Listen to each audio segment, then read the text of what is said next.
It is the voice of Indiana County, WCCS 101.1 FM and AM 1160. In our conversation with Dr. Michael Minnick from the Indiana Junior High School, brought to you by Marcus and Mack, a law firm representing injured people. And good morning. How are you today? Good morning, Mr. Marino. I'm doing very well. How are you, sir? Terrific. Hey, good. we are rolling here through this year now, and we seem to have a pretty firm grasp on how to handle things within our schools, and I know Indiana Junior High School has now entered into this final 9-week grading period, and so let's just get an update on how things are going as we approach the end of the year. It's amazing, isn't it? I can't believe we're already in the fourth quarter. Things have been remarkably well. As you probably know, we've been able to remain open, which is a win. The fourth quarter marks the majority of our students are back to 4 days a week. We did move our synchronous day from Wednesday to Friday, and these first few days of the fourth quarter have gone remarkably well. It is a testament to everybody's focus and commitment, a strong plan, executing the plan, and I think everybody's desire just to get back to living and interacting, and the face-to-face opportunities. I really believe that our students are really thankful. But I will also say that this past year has given a lot of challenges, so we're really circling the wagons around families who are in need. We are still doing our supportive lunch and breakfast programs for families. We are looking at the summer school option for kids, although we're not really looking at it as summer school, as more of a kind of a trampoline into next year to propel kids from wherever they are right now to really solidify a quick start next year. Mm-hmm. And we're about to roll out an after-school support program. It's, I guess, similar to previous tutoring programs that we've run after school, but it's really about service and giving kids the additional support they need to thrive. This year has been very tough on our students, and we're just putting our heads together to really give them the most impactful initiatives and programs that we can, so that they're in a better place and back at school and thriving. One of the things that you just mentioned is getting the kids ready for next year and just keeping that whole educational model going. Some of those kids are going to be propelled right out of your school building and up the street to the senior high. Those who are in 8th grade now are going to be 9th graders. Is it a different process for them than it is for the kids that you know are going to be back in your building next year? Well, I think the way I look at it is that there are some similarities for all of our students, but yet we have to be versatile enough to meet the needs of every individual student. So if that doesn't make sense, it's absolutely going to be different, only because they're changing the venue for their school programming. And of course, at the high school, the programs take a broader there's a broader number of like a buffet of classes to select from, and I think they get more into depth the higher up the ladder you go in a public school program. So those types of opportunities will be different. Students will really begin to hone in on the specific areas that are their strength areas and potential career pathways. So the high school does an outstanding job of really helping students feel supported to build upon those strengths.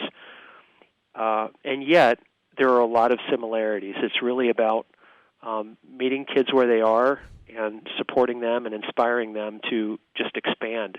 Because, as you know, we're all different in terms of our capacity, aptitude, appetite for learning, and supporting the individual is our greatest challenge. It's our greatest level of service too. So that's the work we signed up for. But ninth graders going into ninth grade is a step. I actually have my youngest, I can't believe, is going to be making that transition this off season. He'll be transitioning from our 8th grade into 9th grade. And when I first moved to Indiana, he wasn't even on this earth. So I blink, and now he's already going to the high school. It's crazy how fast time goes. Yeah, well, it gives you that perspective from the parents' angle as well. I'm interested as well in something that you just said about kids and their abilities to learn, and how some people learn at a different pace. For some people, the whole educational track doesn't kick in as quickly, and for some kids, they know right from the start, this is where I want to go. The guidance counselors at the junior high are really key in helping them to understand what's next for them as they move up the street or as they get ready for the next year within your building, aren't they? Yes, 100%. And I will tell you that I know that I'm somewhat biased, but I believe our guidance counselors are rock stars here, and I'm not comparing them with anybody else. I'm just telling them in this level of our program, our guidance counselors are rock stars. They are outstanding at guiding students through the course offerings and helping them make those choices, helping them through really the emotional. It's like a minefield this past year, navigating this emotional minefield so that they feel loved and supported and cared for, because the emotional stress, if not trauma, that families have gone through in the past year is palpable with some students. Just before this call, one of our guidance counselors and I were greeting a child at the door who was just having a very difficult time coming into school. And I think it's just making that first step, trying to get back into a flow and knowing that everything's going to be okay, overcoming fear. And so they have an enormous role in that. That is a slice of the counseling component. They have their fingers in our scheduling process, even though I have the most significant role in terms of the overall framework of the schedule. They have their fingers in terms of the tactical aspect of it, and we consult back and forth about scheduling, and we're up to our knees in that process for next year already. Of course, they have their hands in the achievement testing season, which we're coming upon that. So there are so many different hats that our counselors wear. They are critical to our schools at every level, and they cannot be celebrated enough for the fine work that they do. I'm so thankful for the counselors I have, and I'm just grateful that our school board is supportive of providing us counselors in our buildings. Yeah, that whole teamwork aspect as well, working with school psychologists too, because we understand that kids at that age in the junior high school level, they're having all kinds of emotions that even in a normal year are going to be hitting them for the first time for a lot of them as they mature, and so there's a lot of work that has to be done with those kids, and you're at it, you're working at it. There's no question. Everybody, any type of organization, and this is a fairly large organization, the Indiana Area School District. The individual parts having a clear vision and working toward that vision with similar goals.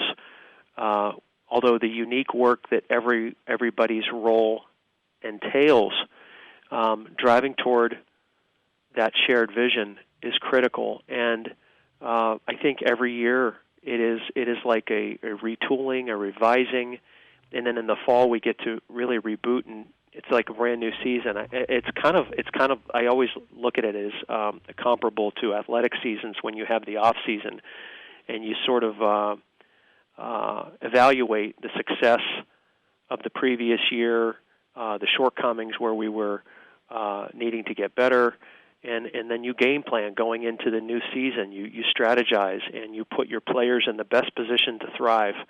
And each year is like a new season, but as an organization, it's very organic. We're continuously growing and expanding.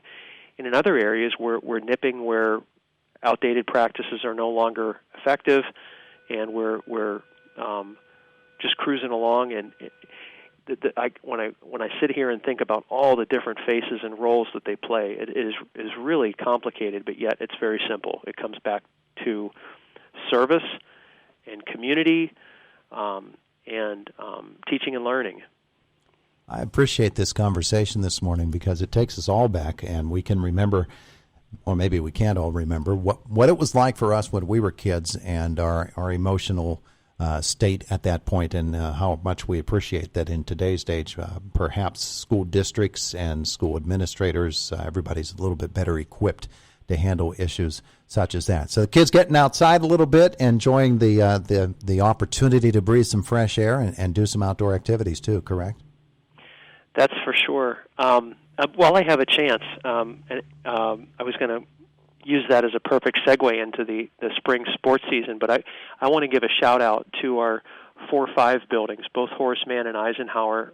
We have been, we meaning myself, the assistant principal, Mr. Edmondson, and our school counselors have spent the last 3 days, and then finally today, with our 5th graders, helping them with the transition into next fall. We've been spending time going over various aspects of our school, and some of that has been being outside with them and enjoying. We've been doing small group lunch bunches, and it's all been safe. It's all been compliant with our safety plan, but I cannot tell you how heartwarming and how moving that work has been. I'm really thankful for the work that our 4-5 principals, teachers, and counselors have done to prepare for these days. It's been outstanding. And as far as outside work goes, it's amazing to see, when I go up to the high school, to see the track athletes outside working out, going over to S&T, seeing our baseball teams playing. I heard the update before our segment here, seeing kids playing baseball, lacrosse. It's my favorite time of the year in terms of rebirth, refreshment, and just it's energizing. If you can't tell, I really get excited about this time of year. Although the allergies are kind of beating me up. Well, that's the case for a whole lot of people, but it is indeed great to have the kids be able to get out, because we remember that last year all of the spring sports were canceled, and it was an entirely different atmosphere. He is Dr. Michael Minnick. He is the principal of the Indiana Junior High. Hey, thanks for being with us again this morning. Appreciate it. It's always a pleasure. I wish you the very best, and I hope you enjoy the spring season. Enjoy the budding flowers and trees, and seeing everybody out and about. It's really what this life is about, and it's encouraging and exciting to think that we're moving forward. So I wish you the best, Mr. Marino. Thank you for the opportunity. Well, putting the same back to you. Have a great day today. You too, sir. Take care. You too. Bye. That is the principal of the Indiana Junior High, Michael Minnick. It is the voice of Indiana County, WCCS 101.1 FM and AM 1160.